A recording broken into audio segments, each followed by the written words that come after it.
ఈరోజు ఈ కాకరకాయ రెసిపీ చూపిస్తానండి. అది కూడా మా రాయలసీమ స్టైల్‌లో.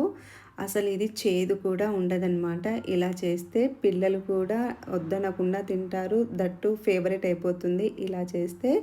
ఇది ఎలా చేయాలో ఇప్పుడు చూద్దామండి. ఫస్ట్ అయితే ఇందాక చూపించినట్లుగా వాష్ చేసేసుకొని వీటిని సైడ్స్ తీసేసి మధ్యలోకి ఇలా రౌండ్స్‌లా కట్ చేసుకోవాలి. అలాగే మధ్యలో ఒక కాటు పెట్టుకోవాలి. ఇలా పెట్టుకున్న వాటికి ఇప్పుడు నేను ఒక బౌల్‌లో వాటర్ తీసుకున్నానండి. సో, కాకరకాయలు మునిగేలాగా తీసుకోవాలి ఒక పెద్ద బౌల్‌లో. ఆ వాటర్‌లో కొంచెం చింతపండు, ఉప్పు, పసుపు వేసేసి మనం తరుక్కున్న కాకరకాయలని వేసేసి ఇలా బబుల్స్ వచ్చి ఒక పొంగొచ్చేంత వరకు ఉంచాలండి. ఇలా పొంగొచ్చినప్పుడు ఆఫ్ చేసేసి ఒక అరగంట వదిలేస్తే అందులోని చేదు వెళ్ళిపోతుంది.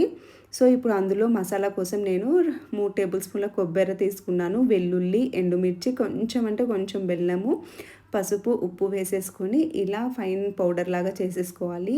ఇప్పుడు దీన్ని పక్కన పెట్టేసుకుందామండి.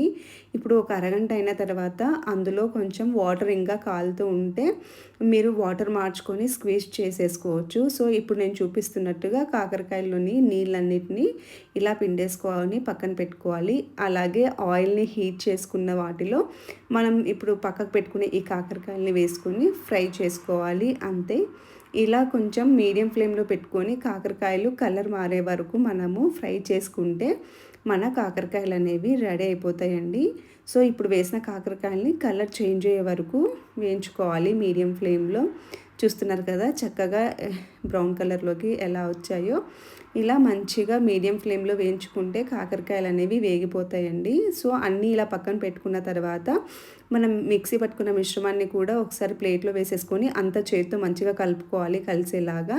తర్వాత ఇప్పుడు మనం ఫ్రై చేసుకున్న వీటి మధ్యలో ఈ మనం మిక్సీ పట్టుకుని ఈ మిశ్రమాన్ని పెట్టేస్తే మన కాకరకాయ స్టఫింగ్ అయిపోతుందండి. ఇలాంటిది మనం చప్పుడు పప్పు చేసుకొని చప్పుడు పప్పు కాంబినేషన్‌లో ఈ కాకరకాయ తిన్నామంటే చాలా అంటే చాలా బావుంటుంది. పిల్లలు కూడా ఇలా బాగా ఇష్టపడతారండి. అసలు చేదనేదే తెలియదనమాట. సో, ఇలా చేస్తే ఎవ్వరైనా ఇష్టంగా తింటారు. నచ్చింది కదూ మీకు?